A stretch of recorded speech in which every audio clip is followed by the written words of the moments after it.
No Latvijas ar saules smaržu stāsti plūst kā dzidra straume.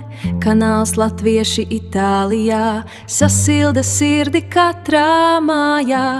Caur ekrānu tilts starp zemēm ar pazīstamām mīļām tēmām. Kā dziesma, kas vieno mūs, lai kurp vien ceļš vedīs.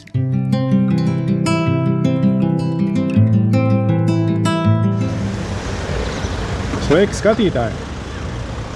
Šodien atbraucām uz Skaleju. Pastaigāsim kopā pa šo burvīgo pilsētu un paskatīsimies, kas šeit interesants atrodas. Dodamies pastaigā, taisiet teju kafiju un pievienojieties man.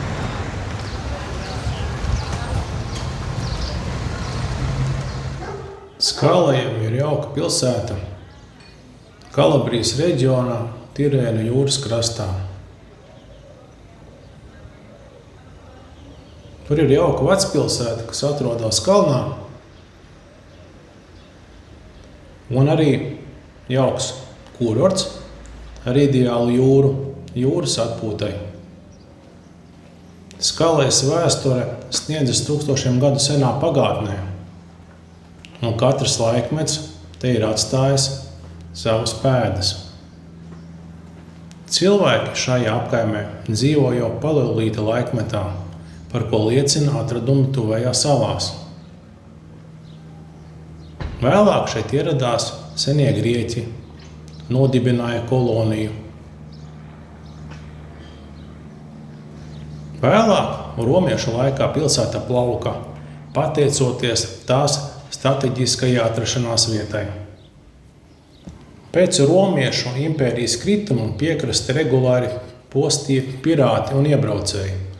Lai izdzīvotu, iedzīvotāji pameta līdzenumu pie jūras un sāka būvēt mājas stāvā klītī.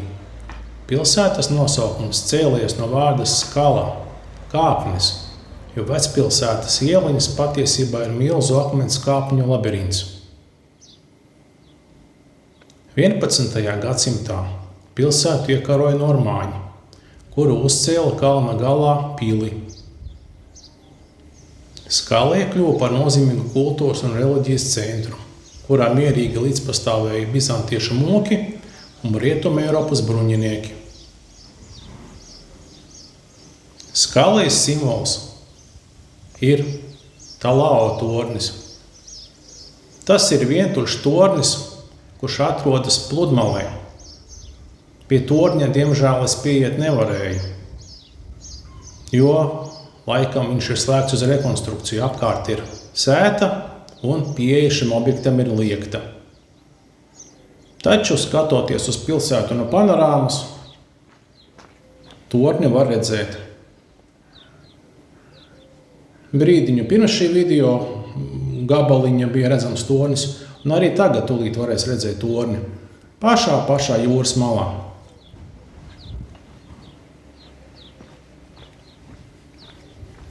Šis 16. gadsimtā būvētais aizsardzības tornis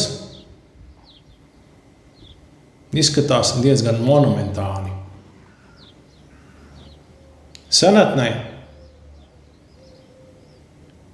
klints, uz kuru atrodas tornis, stāvēja atsevišķi uz salas, taču laika gaitā upju sanestās smiltis šo salu savienoja ar krastu. Tornis tika uzbūvēts, lai brīdinātu iedzīvotājus par bīstamajiem turku pirātu uzbrukumiem. Ja pie horizonta parādījās ienaidnieka kuģi, tornī kūra uguni, dodot zīmi kalnos esošajai pilsētai sagatavoties aizsardzībai. Saskaņā ar sengrieķu mītiem tieši šajā piekrastē kuģoja Homēra eposa varonis Odisejs. Dažas leģendas vēsta, ka Talao klints alās patvērumu meklējuši arī Trojas kara bēgļi, un ka pati klints senatnē tika uzskatīta par maģisku vietu, jo tur mīta mistiskas radības.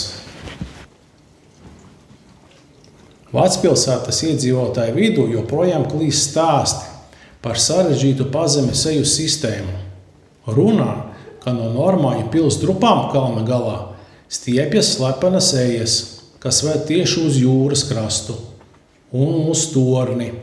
Šīs ejas esot izmantojuši valdnieki un bruņinieki, lai briesmu gadījumā nemanītu aizbēgtu, vai arī, lai piegādātu aplenktai pilsētai pārtiku.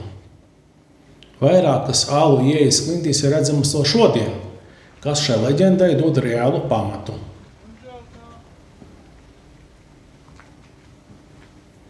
Šodien Skala ir lielisks vēstures un mūsdienu apvienojums. Pastaiga po šo skaisto vecpilsētas ieliņu līkločiem liek justies kā viduslaikos, bet nokāpjot lejā pie jūras, jūs sagaida dinamiska Itālijas dienvidu kurorta dzīve.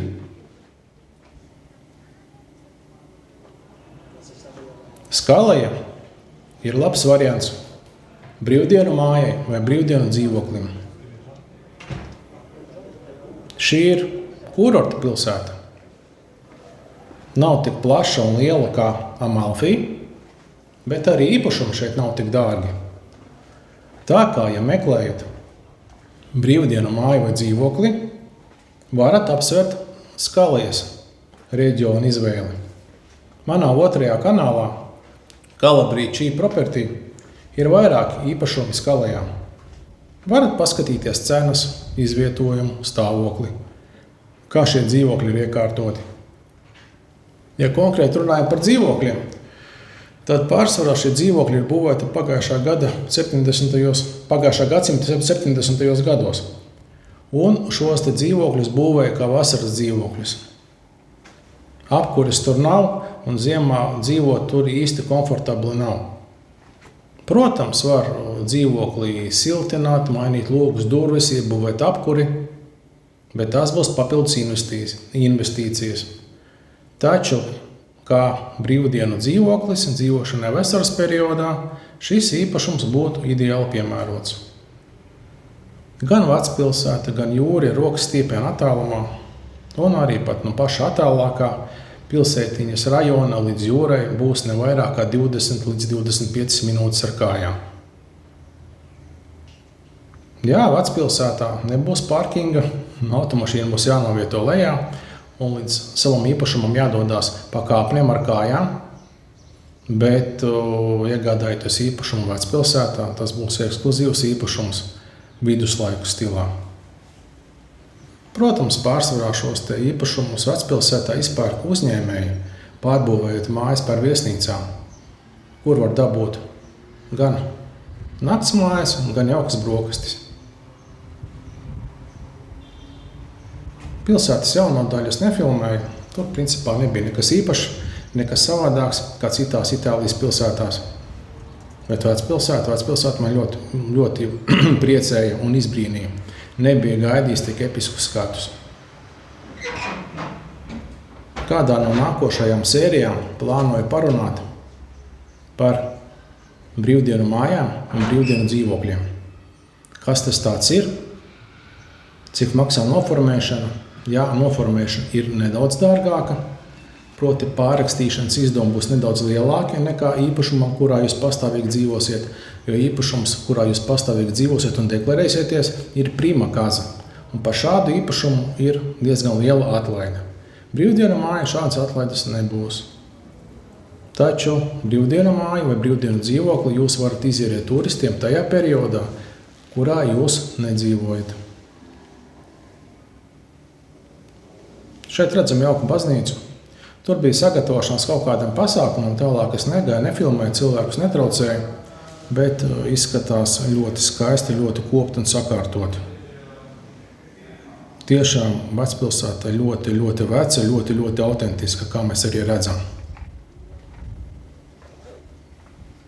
Ja jums interesē tēma par brīvdienu mājām vai brīvdienu dzīvokļiem, uzrakstiet lūdzu komentārā, lai zinu, ka šī tēma ir aktuāla un tas mani motivētu sagatavot šādu sižetu.